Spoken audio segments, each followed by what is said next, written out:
Чек арадагы Аксай айылынын тургуну жеке ишкер Матиса Надыров да тажиктердин кол салуусунан каза болду. Айылдаштарынын айтымында тажиктер анын тоок фермасын өрттөп, өзүн да өлтүрүшкөн. Ишкер туулган айылынын өнүгүүсү, айылдаштарынын бакубат жашоосу үчүн жан үрөп, эмгектенген мекенчил жан эле. Төмөнкүдөгү шилтемеде Матиса Надыровдун ишкердиги тууралуу тасма.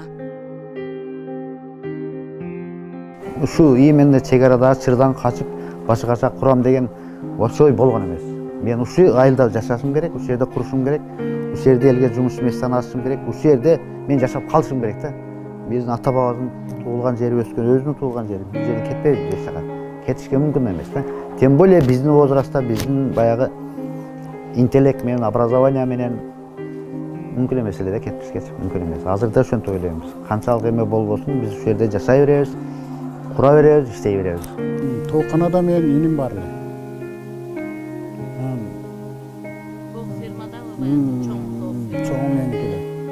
Ошону кеч каткылады. Барып акыры өзүнөн атып таштады. Жерге тажикстан солдаттары Ошол жерде басып жүрөт да, БТРлерин атып жүрөт. Тигирлерин.